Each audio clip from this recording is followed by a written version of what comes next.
You think hillbillies only ate cornbread and moonshine? Think again.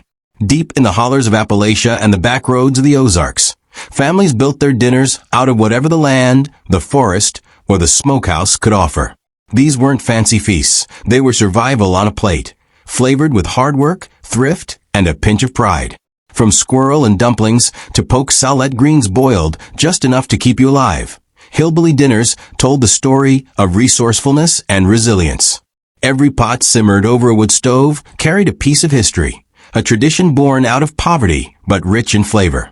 Today, many of these meals have vanished from the table and the memory of most kitchens. So grab your plate and pull up a chair. We're uncovering 30 forgotten hillbilly dinners that have faded into history. Number 1. Soup, beans, and fatback. If there was ever a meal that defined mountain living, it was soup, beans, and fatback. A pot of pinto beans simmered all day on the wood stove, flavored by a hunk of salty pork fat, was enough to feed a whole family through the week. The scent filled tiny cabins and one-room shacks from Kentucky to West Virginia. This wasn't just dinner, it was community food. Neighbors might bring over a jar of Chow relish or a pan of cornbread to share. The beans were humble, but they carried comfort, warmth, and the taste of home. For folks with little money and big appetites, this dish was survival in its purest form, simple, salty, and soulful. Even now, when a pot of soup beans bubbles away, it stirs memories of front porch suppers, tin plates, and hard-earned satisfaction. Number 2. Poke sallet greens. Poke sallet was the hillbilly's spring gamble, a dish made from the young, poisonous leaves of the pokeweed plant. Families gathered the tender greens early, boiled them 2 or 3 times to wash out the toxins, then fried them in bacon grease with onions and salt. The result was smoky, bitter, and satisfying, a taste of survival and the new season. It wasn't fancy, but it showed how mountain folks could turn danger into dinner. Long before supermarkets and spinach cans, poke sallet kept poor families fed when nothing else grew. Today, few dare to make it, but in the hills, it once meant pride, courage, and supper. Number 3. Cornbread and buttermilk supper. When cupboards were bare and paydays far away, cornbread and buttermilk made a fine supper. A leftover wedge of day-old cornbread was crumbled into a bowl, then soaked in cold, tangy buttermilk until soft. Eaten with a spoon, it was simple, filling, and comforting, a meal that didn't need meat or vegetables to satisfy. For many mountain families, this was dinner after a long day in the fields, something cool and easy when there wasn't much else to cook. It might look plain now, but it carried the flavor of thrift and hard-earned contentment. To hill folks, wasting food was a sin, and cornbread never went to waste. Number 4. Hog maw and taters. Nothing went to waste when a hog was butchered, and hog maw, the pig's stomach, was proof of that. Cleaned carefully, stuffed with a mix of sausage, onions, and diced potatoes, it was baked low and slow until tender. The flavor was rich, meaty, and deeply seasoned, turning a humble cut into a hearty feast. This dish often appeared at gatherings or during winter when families came together to share the bounty of a slaughtered hog. To outsiders, it might sound strange, but for hill folks, it was a taste of pride and ingenuity. Every bite honored the animal, nose to tail, nothing spared, everything savored. Number 5. Fried possum with sweet potatoes. In the old hills, when meat was scarce, even a possum could mean a feast. Hunters would trap the animal, clean it carefully, then parboil it to draw out the strong flavor before roasting it golden brown. Served alongside baked sweet potatoes, the fat from the possum soaked into the spuds, creating a sweet and savory balance. It might sound strange today, but back then you ate what the land provided, and nothing went to waste. Fried possum dinners were especially common in winter, when wild game was lean and folks needed every bit of nourishment. It wasn't fancy eating, but it sure kept families fed. Number 6. Rabbit and dumplings. Before store-bought chicken filled every pot, wild rabbit was a common meat across the hills. Hunters brought home their catch, and the women turned it into rabbit and dumplings, a rich, stick-to-your-ribs stew made from scratch. The rabbit was simmered until tender, then thickened with hand-rolled dumplings floating in savory broth. It was the kind of meal that filled hungry bellies after long days in the fields or woods. Every spoonful carried the flavor of home, smoke, and self-reliance. Nothing fancy, just honest food made with care. In those days, if you could catch it, you could cook it, and rabbit was as fine as any Sunday roast. Number 7. Coon stew. Long before grocery stores, folks in the backwoods relied on whatever the forest offered, and that included raccoon. Coon stew was a cold weather favorite, especially after a successful night hunt. The meat was skinned, cleaned, and parboiled to remove the fat, then simmered slowly with onions, peppers, and potatoes until tender. The result was rich, smoky, and surprisingly flavorful. Some cooks added a dash of vinegar or hot pepper to cut the heaviness, giving it a deep, gamey taste that stuck to your bones. It wasn't fancy, but it was hearty and real, a taste of the wild that kept hillbilly families warm through long Appalachian winters. Number 8. Tater and onion gravy. When meat was scarce, but hunger wasn't, mountain cooks turned to taters and onion gravy. Sliced potatoes and onions were fried together in a cast-iron skillet with leftover bacon grease or lard until golden. A bit of flour and water, or milk if you had it, turned the drippings into a thick, savory gravy. Poured over biscuits or eaten straight from the pan, it was cheap, filling, and full of flavor. This wasn't just side dish food, it was supper. For tired farmers and coal miners, a plate of taters and onion gravy could stretch a hard day's work into a moment of comfort, one humble bite at a time. Number 9. Corn pone and sorghum syrup. Before store-bought sweets ever reached the hills, dessert came from the field and the fire. Corn pone, a dense, crusty cake made from cornmeal, salt, and water, baked right in a cast-iron skillet beside the hearth. When hot, it was drizzled with thick, dark sorghum syrup pressed from sweet cane grown in backyard patches. The mix of smoky corn and rich molasses flavor turned simple ingredients into something special. Sometimes this was breakfast, sometimes supper, and sometimes a sweet reward after a long day's work. Hill folks didn't need fancy pies or sugar. A slice of warm corn pone with sorghum was sweetness enough to feed both body and soul. Number 10. Squirrel and gravy. In the old mountain woods, squirrel hunting wasn't sport. It was supper. Tender squirrel meat was skinned, soaked, then fried golden brown in a cast-iron skillet. The drippings were turned into creamy milk gravy, poured right over the meat or a pile of biscuits. It was rich, savory, and deeply comforting, a dish that stretched a small catch into a full meal. Kids learned to hunt squirrels young, often bringing home just enough for dinner. The taste was said to fall somewhere between chicken and rabbit, with a flavor all its own. For hill families, squirrel and gravy wasn't strange. It was simply part of living close to the land. Number 11. Fried salt herring and onions. Before refrigeration, mountain folks depended on salt-cured fish for protein, and fried salt herring was a pantry staple. The herring came packed in barrels of salt, sometimes hauled in from the coast by wagon. To cook it, families soaked the fish overnight to draw out the salt, then fried it crisp in a skillet with sliced onions sizzling in lard. The smell was sharp, the flavor bold, and a small piece could season a whole meal. Served with hot cornbread or boiled potatoes, it made a hearty, salty supper that stuck with you. Simple, cheap, and full of character, fried herring kept many Appalachian bellies full when fresh meat was just a dream. Number 12. Chow beans and cornbread. Every hillbilly kitchen had a pot of beans simmering on the stove and a jar of homemade chow on the shelf. Chow was a tangy relish made from chopped cabbage, peppers, onions, and vinegar, a way to preserve garden scraps before winter. When spooned over a bowl of slow-cooked pinto beans, it transformed a plain meal into something lively and bright. Add a wedge of hot skillet cornbread on the side, and supper was complete. It wasn't fancy food, but it was practical and flavorful. The taste of thrift turned into tradition. For mountain families, chow beans weren't just dinner. They were proof that nothing in the kitchen ever went to waste. Number 13. Greasy greens with cornmeal dumplings.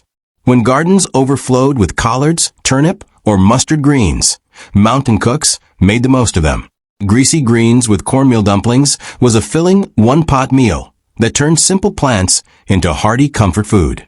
The greens were simmered down with fatback or salt pork until tender, filling the kitchen with that unmistakable smoky aroma. Then spoonfuls of cornmeal batter were dropped right into the pot, puffing up into soft dumplings that soaked up every bit of flavor. It was rustic, nourishing, and satisfying, perfect for feeding a big family on little more than garden scraps and pantry staples. In the old hills, this wasn't peasant food. It was pride cooked in a pot. Number 14. Sorghum molasses glazed ham. Before store-bought honey or brown sugar glazes, Appalachian cooks used what they had, sorghum molasses, boiled down from sweet cane grown right in the hollow. When a family butchered a hog, the prized ham would be smoked for days, then basted with sorghum, mustard, and vinegar before roasting slow over wood heat. The glaze caramelized into a dark, sticky crust, smoky, sweet, and tangy all at once. On Sundays or holidays, this was the centerpiece of a table, surrounded by biscuits, beans, and greens. Today it's nearly forgotten, but back then, that golden syrup was liquid gold. The mountain version of barbecue sauce and brown sugar rolled into one. Number 15. Rabbit and gravy over biscuits. In the Appalachian backwoods, chicken wasn't always easy to come by, but rabbit was. Trapped or hunted fresh, it became the heart of many family suppers. Rabbit and gravy over biscuits turned humble ingredients into Sunday comfort. The meat was floured, pan-fried in lard until golden, then simmered in milk gravy until tender enough to fall apart. Poured over hot, flaky biscuits straight from a wood stove, it was pure mountain satisfaction. Kids might not have known it wasn't chicken, and that was just fine. Every bite carried the taste of hard work and homemade flavor. The kind of meal you remembered long after the last crumb was gone. Number 16. Poke sallet and bacon. Before grocery greens, folks in the hills turned to the woods, and poke sallet was one of the most famous wild foods on the mountain table. Made from the young leaves of the pokeweed plant, it had to be boiled several times to wash out its natural toxins before it was safe to eat. Once prepared, it was fried up in bacon grease with onions, salt, and pepper until rich and savory. Served alongside cornbread or fried potatoes, poke sallet was both forage survival food and a springtime delicacy. It tasted earthy and smoky, a reminder that in the hills, the land itself provided, if you knew how to respect it. Number 17. Hoover stew. Born from the Great Depression, but rooted in Appalachian thrift, Hoover stew was a make-do dinner that stretched whatever you had in the pantry. Families boiled macaroni or elbow noodles, then tossed in canned tomatoes, beans, corn, and bits of sausage or hot dogs if they were lucky. It wasn't fancy, just filling, cheap, and made to feed a crowd. Every pot was different, depending on what scraps could be spared that week. Despite its humble ingredients, it carried warmth and comfort, proof that a good cook could turn hard times into hearty meals. In mountain homes, Hoover stew became a survival classic, a forgotten symbol of creativity born from struggle. Number 18. Skillet fried apples. When fresh fruit was scarce, mountain cooks made magic out of a sack of withered apples. Skillet fried apples were sliced thin and cooked in cast iron with butter, brown sugar, or sorghum, and a dash of cinnamon if the family could afford it. The result was tender, caramelized fruit swimming in a sticky sweet syrup, a dish that could pass for breakfast, dessert, or side. Fried apples often sat beside pork chops or biscuits, adding sweetness to a salty plate. The smell filled cabins with comfort and warmth, even in the leanest winters. It wasn't just food, it was mountain nostalgia, cooked low and slow, until every bite tasted like home. Number 19. Coal miner's casserole. Deep in the mining towns of Kentucky and West Virginia, supper had to be hearty, cheap, and fast. Coal miner's casserole fit the bill perfectly. A layered dish of potatoes, ground beef, onions, and canned soup baked until bubbling. Some families added green beans or corn for extra bulk. Others topped it with biscuit dough or cornbread batter. It was comfort food born from exhaustion, easy to assemble after a 12-hour shift underground. The smell of it baking in a wood stove oven meant payday or Sunday, when families could afford a little meat. It wasn't glamorous, but it filled bellies and kept spirits alive when life was tough and pay was thin. Number 20. Chow and Pinto beans. In every mountain kitchen, there was a jar of chow, a tangy relish made from chopped cabbage, peppers, green tomatoes, and onions, all pickled in vinegar and sugar. It was a hillbilly answer to hot sauce, spooned over pinto beans, cornbread, or fried potatoes to brighten the meal. When winter stores ran low, Chow Chow turned plain beans into something lively and flavorful. The recipe varied from hollow to hollow, with each family guarding its spice mix like treasure. Some liked it sweet, others fiery, but one thing was certain: no bean supper was complete without it. Chow Chow wasn't just a condiment. It was mountain ingenuity in a jar, preserving summer's bounty for the cold months ahead. Number 21. Cornbread and Buttermilk Supper. When cupboards were bare, hill folks turned simplicity into sustenance. Cornbread and buttermilk wasn't just a side, it was a full meal. Crumbled day-old cornbread was dropped into a bowl, then soaked with cold buttermilk until it softened into a tangy, spoonable mash. Some added onions, salt, or a drizzle of molasses for extra flavor. It was eaten on porches after long work days or as a late-night supper when meat was scarce. Cold, creamy, and hearty, it hit the spot without costing a dime. To the mountain poor, this humble dish meant dignity. A reminder that good eating didn't depend on riches, only on resourcefulness and a steady hand in the kitchen. Number 22. Venison and potato hash. When deer season came around, every bit of the animal was put to use, and venison and potato hash was a favorite way to stretch the meat. Leftover venison roast or jerky was chopped fine and fried up with diced potatoes, onions, and a pinch of salt and pepper in a cast iron skillet. Sometimes a splash of gravy or coffee was added to moisten it, giving the dish a deep, smoky flavor. Served with eggs or cornbread, it made a hearty breakfast or supper for hard-working families. It wasn't fancy, just honest, filling food born from the woods. In the mountains, a skillet of hash wasn't leftovers. It was proof that nothing went to waste. Number 23. Cabbage and salt pork skillet. In mountain kitchens, cabbage and salt pork was a year-round staple, cheap, filling, and full of flavor. Thick slabs of salt-cured pork were fried first to render out their fat. Then chopped cabbage was tossed into the same skillet to wilt and soak up the smoky drippings. A splash of vinegar or a pinch of sugar balanced the richness, and sometimes onions or red pepper flakes were added for bite. Served with cornbread or fried potatoes, it was a complete meal for pennies. This dish filled bellies through long winters and coal mining days alike. Simple? Absolutely. But to those who lived through lean times, it tasted like survival, seasoned with pride. Number 24. Chicken and dumplings. Before it became a Southern Sunday classic, chicken and dumplings was pure hillbilly survival cooking, a way to stretch one skinny bird into a meal for a whole family. The chicken was stewed slowly with onions, celery, and whatever herbs were on hand until the meat fell from the bone. Then came the dumplings, soft drops of biscuit dough simmered right in the bubbling broth until thick and creamy. It was warm, hearty, and comforting, perfect for cold evenings in drafty cabins.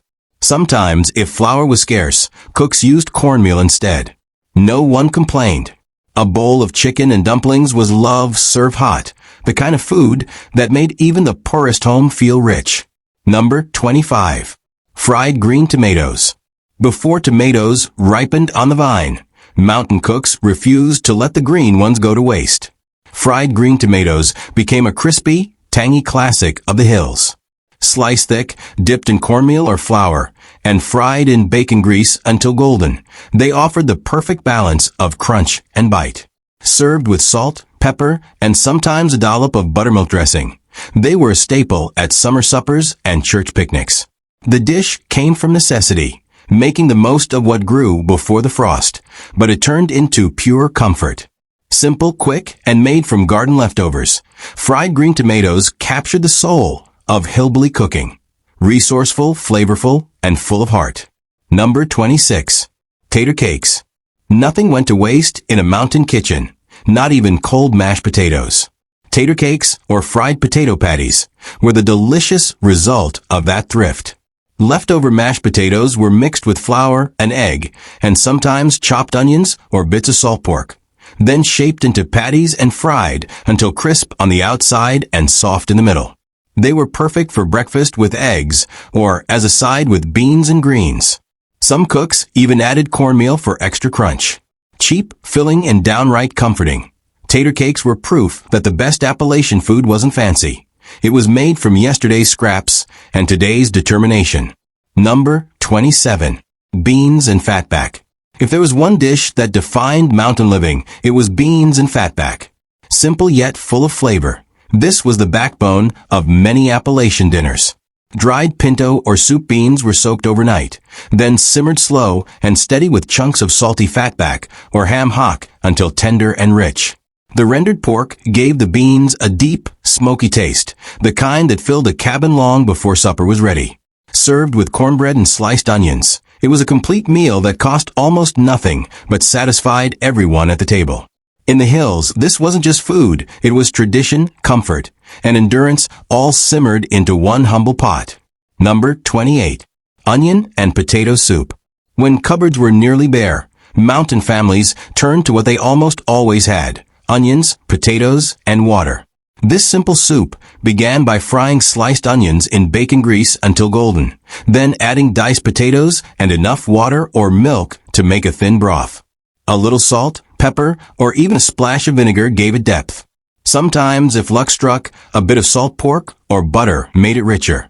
Served with cornbread or soda crackers, it was a warm, filling meal that carried folks through the leanest nights.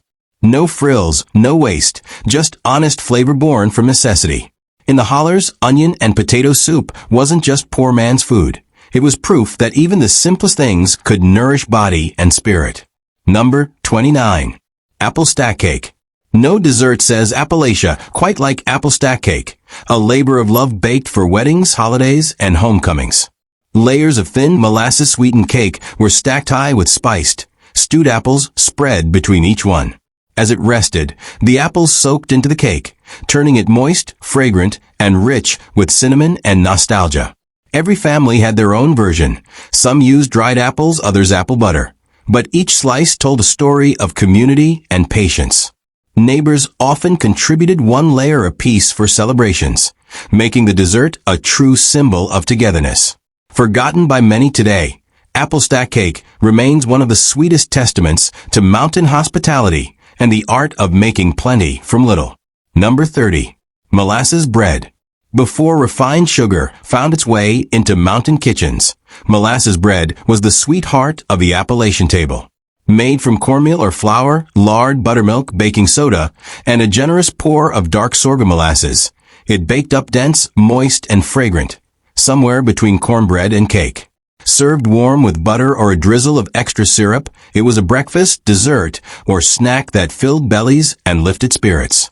The deep, smoky sweetness of molasses made even the simplest meal feel special.